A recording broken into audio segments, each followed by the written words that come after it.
On est arrivé à Bdikat Hametz. Donc, Bdikat Hametz, il y a une promesse du Harizal que toute personne qui fait très attention qu'aucun Hametz ne trouve chez lui à la maison pendant Pessah, on lui promet que toute l'année, il ne fera aucune avéra. Une promesse importante quand même. On prie tellement pour ne pas faire de avérote, alors le Harizal il va nous dire Muvtach lo shelo yechete kol hashana. La personne qui fait attention. Parce qu'il y a faire attention, il y a faire attention. Il y a faire le ménage pour Pessah. Il y a les gens qui ont peur qu'il y ait du Hametz. Mamash. Ils ont peur. Il y a des gens qui savent que l'importance du Hametz, c'est l'interdiction, et ils vont faire en sorte qu'il n'y ait rien de Hametz, qu'il n'y ait pas une miette. Ils font ça pour la mitzvah. Si ils sont dans ce sens, Bémet, alors il y a la Avtacha du Harizal, chez Muftach lo shelo yecheta kol hashana. Toute l'année, il y a une promesse qui ne fera pas de faute. Oui. Jusqu'à quel point il faut avoir peur, parce qu'on voit quand même une sorte de... Oui, il ne faut pas qu'il y ait une hystérie. Non, pas d'hystérie. Je parle qu'il faut qu'il soit sérieux. Vous savez, il y a aujourd'hui, Baruch Hashem, on est dans une génération où les femmes font très attention. Mais certaines jeunes mariées, par exemple, ça va très vite, on fait ça comme ça à la légère. Ils ne sont pas encore imprégnés par tout ce qui est beaucoup d'Irat Shamayim, tout ça. Ou les jeunes filles qui ne sont pas encore mariées. On voit ça. Les mamans, ils sont... Donc il faut faire ça sérieusement. Il n'y a pas question... Parce que par là, à l'Alacha, je peux vous faire une maison Kasher Pessah en 2 heures. 4 pièces. Par l'Alacha, en 2 heures, je vous fais une maison Kasher Pessah. Ce qu'on astique, c'est un très bon minag. Mais il y a beaucoup de choses qui ne sont pas de l'Alacha ou par obligation, qu'on fait par coutume. Mais c'est sûr qu'il y a beaucoup de choses à voir, à vérifier, à chercher. La cuisine, c'est un projet, la cuisine. Le feu frigidaire, n'en parlons pas. D'accord ? Alors... donc tout ça, c'est important. Donc on fait ça dans le sens qui n'est pas de tramès, qu'on fait très attention. Donc mais sans arriver à être hystérique à Mouvan. C'est pour ça que, voilà. La question se pose très souvent quand on a une femme de Philippines qui est mémé à la maison, d'accord ? Et cette Philippine, elle a une chambre. Et elle, tout le Pessah, elle mange tramès. Elle ne mange ni matzah, ni maror, ni afikomen. Elle a ses pitotes et ses gâteaux. Comment on va faire avec cette Philippine ? Mais c'est ma maison, attends. On les respecte, Oui, c'est oui et non. En fait la chambre, elle lui est en fait louée, c'est à elle. Ouais, mais elle peut, là où elle est, consommer son Hametz, on lui demandera de ne pas sortir ce Hametz de la chambre. On demandera de respecter, comme vous dites. Mais chez elle, dans sa chambre, on va lui louer, ça officiellement, c'est à elle. Donc chez elle, même si c'est un 4 pièces qui est là, donc la pièce du fond, c'est à elle. Donc dans sa pièce, elle pourra consommer ce qu'elle voudra, mais à l'extérieur, on lui demandera gentiment de ne pas sortir de Hametz. C'est un gros problème. La même pièce, c'est un gros problème, impossible. C'est pas possible, on pourra faire du Hametz et du Matzah ensemble, c'est impossible. Comme vous demandez qu'on consomme son Hametz dans notre table, impossible. Si c'est dans la même pièce, on a l'obligation de nettoyer toute la pièce, même si on a... Mais bien sûr. Voilà. Donc, surtout quand il y a des enfants à la maison, c'est un gros problème. Gros problème. Parce qu'on n'a aucune idée de ce que les enfants font. Aucune idée. Vous pouvez vous faire nickel toute la maison, tout est clair. Lui, au bout de 3 minutes, il a toute la chambre mise en Hametz. Et très vite, il a son machin. Vous voyez ça ? En 3 secondes, c'est parti. En 3 secondes, c'est parti, et il n'y a plus rien. Pourquoi ça m'est arrivé aujourd'hui, ça ? On a fait notre chambre, Kasher le Pessah, la petite fille elle est venue, elle va sous le lit, tout était Hametz. En mamash lo yeuman. Donc il y a des enfants, c'est mamash un vrai danger pour le Hametz. Donc, si on fait une chambre Hametz, il faut que ce soit bien fermé, bien loin des enfants. C'est le moment d'avertir les enfants, parce que très souvent, on trouve du Hametz à Pessah. Je ne dis pas des histoires, là. C'est réel. C'est réel. Il faut que les enfants fassent très attention. Surtout dans les armoires, ils rentrent partout, dans les étagères. Ce qui n'est pas très connu, leur cartable aux enfants, c'est le makor du Hametz, le centre du Hametz. Donc il faut faire ça mamash comme il faut. Leur poche aussi. Leur poche d'habits, leur cartable, leur tic ochel, il faut il faut bien nettoyer comme il faut. On a l'obligation d'enlever le chametz de là-bas aussi. Il y a une règle que si un endroit, on n'a jamais fait rentrer chametz, il n'y a pas obligation de vérifier. Par exemple, on a un grenier en hauteur, le boydem, ce qu'on appelle. Il n'y a jamais là-bas de chametz. Là-bas, je mets ma vaisselle de Pessah, je mets les habits, par exemple, d'hiver, d'été, mais il n'y a aucune pénétration de chametz. Je n'ai même pas besoin de nettoyer. C'est clair. Ou j'ai par exemple un grenier où jamais je pénètre de chametz. Je ne dis pas parce que c'est à moi, je dois vérifier. Non. Si je suis sûr que je n'ai jamais rentré de chametz, je ne vérifie pas. Comment on peut être sûr Parce qu'on est encore normal, on est sur au patient, on sait. On sait, non. Faut pas chercher midi à 14h. Si on sait quand même, c'est bon. Maintenant, il y a une très bonne idée pour les mamans qui font les étagères, ou les filles aussi. Des fois, alors, on enlève tous les habits, on nettoie les étagères, on remet tout le linge.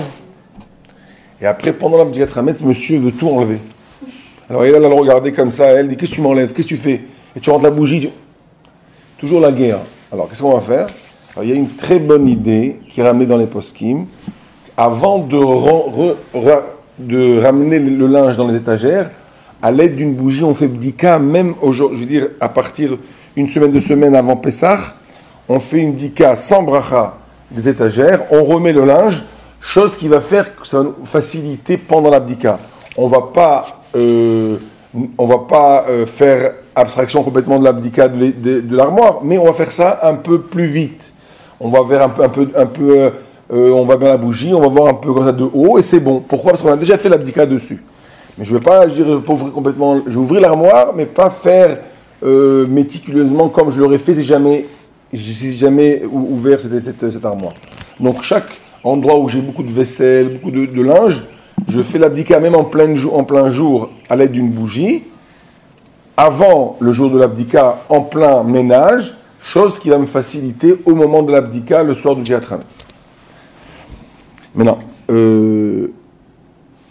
l'abdika Hametz se fera toujours à la tombée de la nuit. Il vaut mieux faire ça bédiouk quand il est à la tombée de la nuit. Donc c'est, si vous voulez, 20 minutes après la shkia, il faut déjà faire l'abdika Hametz. Parce qu'on n'a pas le droit de se mettre à table avant de faire l'abdika Hametz. Donc généralement on fait arvit et directement on va aller faire l'abdika. C'est important de comprendre ce qu'on dit dans l'abdika Hametz. Après l'abdika Hametz, on dit kol chamira deika birshuti de chaziti, de lo chaziti. Vous voyez, il y a tout un passage qu'on prononce pour dire tout ce que j'ai pas vu comme chametz, je le considère comme étant de la poussière, qui soit efker. Il faut comprendre ce texte, parce que si on comprend ce texte, ça veut rien dire. Qu'est-ce que tu fais là? C'est pas une fila, c'est pas une. Il faut savoir ce que tu dis. C'est comme si on arrêtait. Moi, presque. Dans la tfila, généralement, on n'a pas besoin, on ne demande pas dans la tfila de comprendre la tfila. Bien qu'il vaut mieux comprendre la tfila, parce que prier sans comprendre. Mais bon, on vous oblige pas de comprendre la tfila. Mais ça, il faut comprendre, parce qu'on est là pour être mevatel, on fait bitoul, on fait biour. Ouais, on veut examiner le chametz, il faut comprendre ce qu'on dit. Pour qu'on fait l'abdika chametz, c'est important que ce soit sérieux.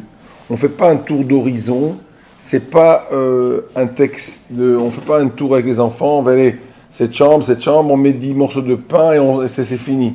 C'est pas comme ça.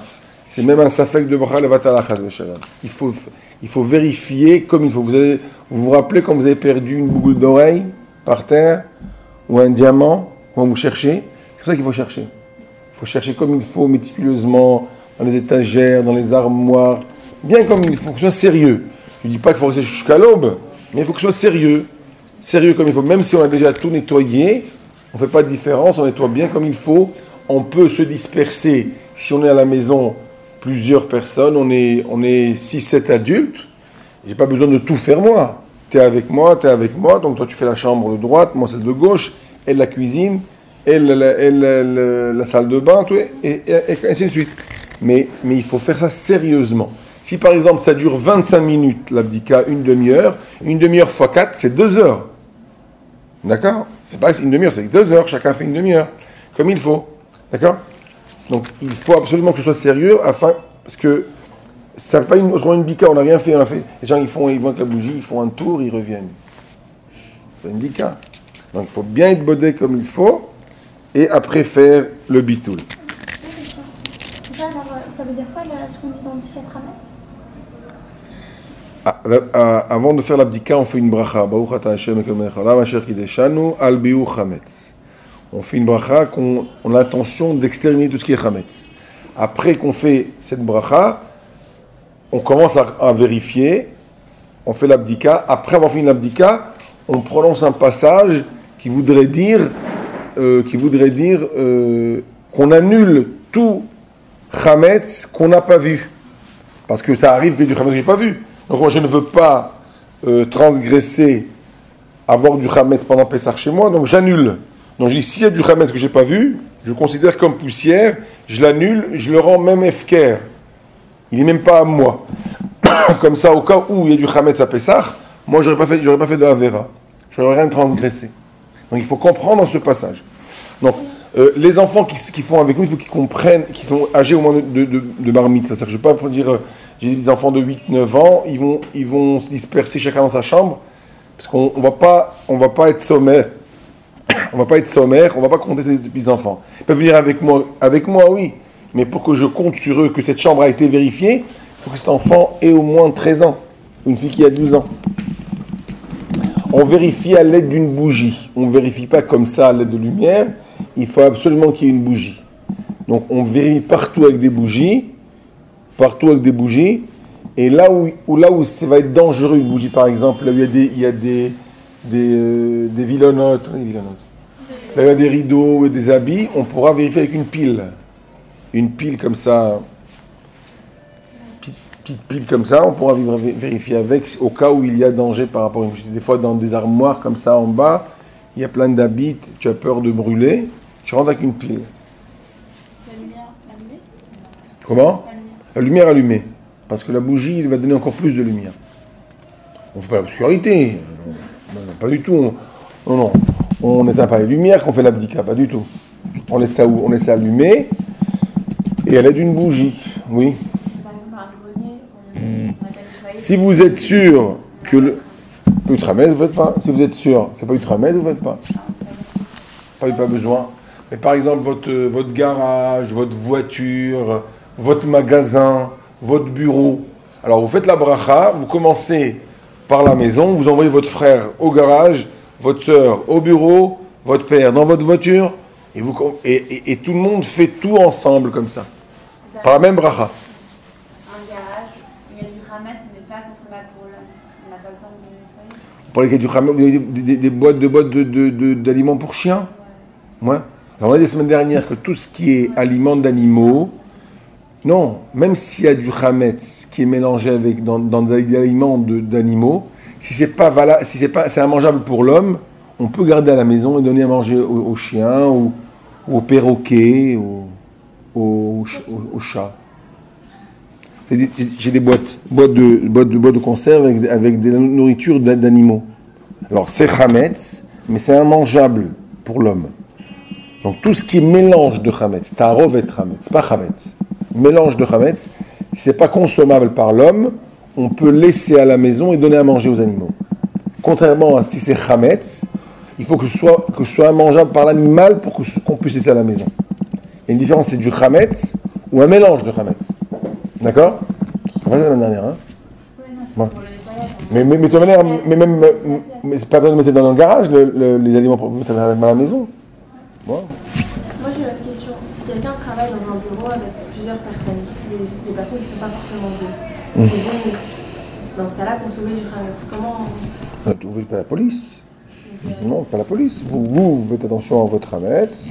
Maintenant, c'est à vous, ce bureau, où vous travaillez là-bas comme fonctionnaire, vous travaillez là-bas, donc vous n'avez aucune obligation. Si c'est à vous, on demandera gentiment à ce monsieur de ne pas consommer du chametz dans les lieux. Donner du chametz, ça ne me dérange pas. Il va avoir son sac avec son sandwich dans son sac, ça ne me dérange pas. Mais consommer le chametz va être partout. Donc moi, je vais avoir un problème avec ça. Mais si vous travaillez dans un bureau, ce bureau n'est pas à vous, vous travaillez, je ne sais pas moi, France Télécom, et il y a des goy, il y a des juifs qui mangent du chametz, c'est pas votre problème. La bibliothèque. Donc, avec on enlèvera les livres et on nettoiera les étagères. On n'a pas l'obligation d'aller chercher dans toutes les pages du chametz. on fait ça pour le bien-être des livres, pour leur qualité qui reste en bonne qualité, mais il n'y a pas d'obligation d'aller chercher dans toutes les pages, parce que même s'il y a une petite miette dans les pages, c'est déjà annulé avec le bitoul qu'on fait à Bdikat Hametz. Il y a certaines communautés qui ont cette coutume d'être mahmir, d'aller vérifier chaque page, mais ce n'est pas une obligation par la halakha. Alors, est-ce qu'on n'a pas on a dû sortir les livres Sur la lire, les aérer et surtout les étagères. Mais maintenant, contrairement aux petits livres qu'on amène Shabbat à table, où il y a les chants et tous les kiddush, souvent il y a du chametz dessus. Donc là, il faudra complètement les faire disparaître à Pessah. On va les mettre dans un sac, on va les mettre dans un khira, si on les vendra, on les nettoiera, les mettre de côté, pas utiliser à Pessah. Nous, on a des émirotes pour Pessah. Si on a à couvrir le pain à Shabbat, si on le lave à la machine et tout ça. Vous parlez de quoi? Pour recouvrir La nappe des chalotes. La nappe des chalotes, si elle est propre, pas de problème. Si elle est propre, elle est propre.